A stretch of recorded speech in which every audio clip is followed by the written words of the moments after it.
Olá, eu sou o Henrique e esse é com certeza um dos vídeos mais produtivos e enriquecedores do canal, pois falaremos de uma obra do grande mestre e saudoso professor Pierluigi Piazzi, o livro Aprendendo Inteligência, Manual de Instruções do Cérebro para Estudantes em Geral.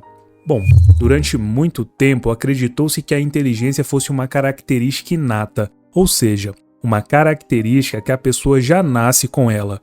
O fator genético era considerado bem mais influente, porém, devido aos avanços da neurociência, ficou demonstrado e comprovado que inteligência, talento e vocação são características que podem ser adquiridas com facilidade e um pouco de esforço. E é esse conceito que o professor Pia ensina no seu livro. Ele ensina a usar a inteligência para você se tornar uma pessoa mais inteligente. Olha, pode até parecer um paradoxo, mas não é.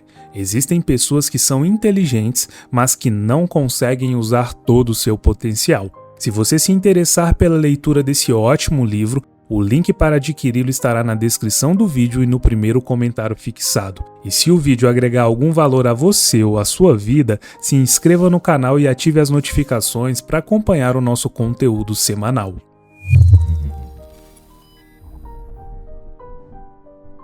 Antes de mais nada, você precisa saber quem é Pierluigi Piazzi, um italiano naturalizado brasileiro que tinha como principal objetivo ensinar aos estudantes brasileiros e aos amantes do desenvolvimento pessoal a estudarem bem e, por consequência, se tornarem mais inteligentes. Por mais que isso pareça um paradoxo, a verdade é que a maioria das pessoas não sabem estudar. Assim, muitas vezes passam a vida inteira estudando do jeito errado, sem nem se darem conta da enorme quantidade de tempo que foi gasta em vão e com resultados nem de longe proporcionais ao esforço. Mas, afinal, podemos nos perguntar o que significa estudar do jeito certo. É justamente a essa pergunta que o autor responde de forma simples e clara ao longo da primeira metade do livro. Na primeira parte do livro, o professor Pia fala sobre a programação do cérebro, onde é respondido por que estudar, quando estudar, quanto estudar e como estudar. Na pergunta sobre por que estudar, é ressaltado o fato de que o mercado de trabalho atualmente passa por uma grande transformação, a substituição de seres humanos por robôs e softwares, a fim de minimizar os custos de mão de obra. Por isso, cada vez mais é necessário se destacar da maioria para conseguir ingressar no mercado. E qual é o elemento mais escasso do mundo hoje? A água? Se você pensou na água, você errou. Segundo o professor Pia, é a inteligência. Baseado nisso, podemos concluir que para se destacar é preciso ser inteligente. E a inteligência é desenvolvida quando se estuda melhor. Mas atenção, melhor nesse caso não significa mais quantidade, e sim mais qualidade. Na pergunta sobre quando estudar, Pierre destaca alguns hábitos ruins praticados pelos estudantes brasileiros, que é o hábito de estudar apenas antes da prova, por exemplo. E quando digo antes, é geralmente faltando um dia para a prova, ou em alguns casos, até algumas horas. E isso é ruim pela seguinte questão: o cérebro humano só memoriza informações a longo prazo de duas maneiras. Primeiro, pela emoção e segundo, pela repetição. Além disso, o sono é um momento que o cérebro usa para separar as informações que serão memorizadas permanentemente das que serão jogadas fora. Baseado nessa informação, podemos concluir que é preciso estudar pouco, mas todos os dias, e de preferência, estudar no mesmo dia o que foi visto em sala de aula antes de dormir. Assim, a matéria estudada ficará bem armazenada no cérebro antes de ser jogada fora pela repetição, além de ter sido aprendida aos poucos e com maior facilidade. Quando só se estuda antes da prova, é literalmente o contrário que acontece. O conteúdo tem que ser assimilado todo de uma vez e não fica guardado durante muito tempo na memória. Falando em memória e memorização, aqui no canal temos um vídeo excelente onde ensino métodos realmente funcionais de memorização. Bom, já na pergunta de quando estudar, o professor Pia afirma que é preciso estudar pouco, mas a questão é a quanto corresponde esse pouco. Uma boa dica psicológica para saber se o estudo foi suficiente é: no fundo, você deve se perguntar ao encerrar um período de estudo: Daqui a alguns anos, quando meu filho tiver uma dúvida nessa matéria, vou poder ajudá-lo ou vou passar vergonha? Mas, mais precisamente, um bom cronograma de estudos tem que ser dividido em períodos de 30 minutos com intervalos de descanso de 10 minutos entre cada um deles. Isso porque no cérebro existem algumas substâncias químicas responsáveis pela capacidade de concentração, que, durante atividades intelectuais exigentes, costumam se esgotar em torno de 30 minutos. É claro que essa distribuição temporal pode sofrer pequenas adaptações de acordo com as disposições de cada pessoa e situação. E aqui no canal temos um vídeo sobre uma outra técnica que vai te auxiliar nesse cronograma para alavancar sua inteligência, que é a técnica Pomodoro. Por último, o professor Pierre bate na tecla de que assistir aula não é estudar.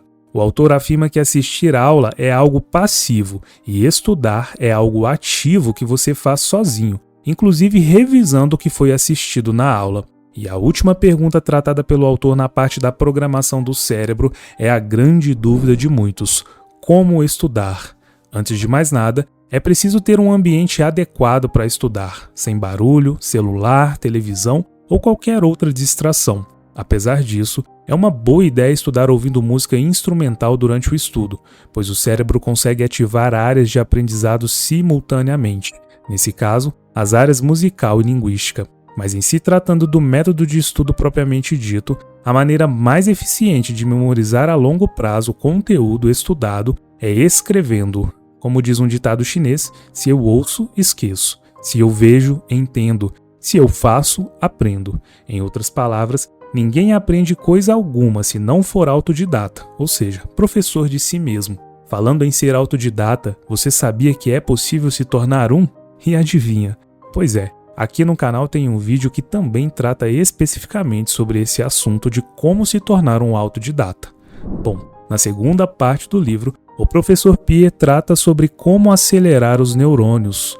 E um dos tópicos presentes é como se tornar mais inteligente através de alguns passos simples. O primeiro passo é acreditar.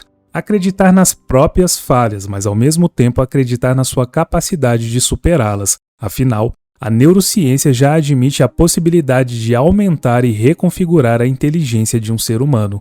O segundo passo é evitar a burrice, isto é, tudo o que atrapalha o desenvolvimento intelectual, como por exemplo drogas, uso em excesso de aparelhos eletrônicos e o mau uso da internet. O terceiro passo é estudar pouco, mas aqui cuidado, viu? Reafirmando o que o professor Pierre disse, é preciso estudar pouco, mas todos os dias, o que significa também mais qualidade e menos quantidade. O quarto passo é procurar desafios. Pierre, citando um ditado chinês, diz: todo prazer vem associado a uma dor. O verdadeiro prazer é aquele do qual a dor vem antes. E como isso se aplica à inteligência? Bom, afirma o professor, a mente humana funciona como um músculo, pois ela precisa se esforçar para se desenvolver. Assim, é sempre necessário desafiá-la, colocá-la em situação de desconforto para aumentar sua capacidade de se adaptar a novos padrões. E você? Você tem se desafiado ou encontra-se atualmente em uma zona de conforto? Essa é uma análise pessoal que você deve fazer. O quinto passo é ler muito. De acordo com o professor Pierluigi, homem não fala porque pensa, mas pensa porque fala, já que falar é a ação mesma de concatenar símbolos racionais para se comunicar. E a mesma coisa serve para a escrita. Escrever é pensar, e aprender a escrever é aprender a pensar. Só que só escreve bem quem lê bem, e só lê bem quem lê muito, e só lê muito quem lê por prazer. E a conclusão que podemos chegar é que, cultivando o hábito da leitura por prazer, você se torna mais inteligente e ainda se diverte, pois tem grandes chances de substituir hábitos preguiçosos, como de perder tempo em redes sociais, pelo hábito da leitura. Para te ajudar ainda mais nessa missão de tornar a leitura um hábito prazeroso, aqui no canal tem um vídeo onde eu te mostro os incríveis benefícios que o hábito da leitura irão te trazer. Bom, se tornar mais inteligente é um processo gradativo, um degrau por vez, e sim, é plenamente possível, mas isso vai exigir de você esforço e disciplina. E se tornar mais inteligente não significa apenas tirar boas notas em provas, significa também aprender a lidar com situações de pressão e principalmente a fazer boas escolhas na vida. recomendo grandemente a leitura do livro do grande professor Pierre, e caso você deseje adquiri-lo, o link estará na descrição e no primeiro comentário fixado. Grande abraço e muito obrigado por assistir.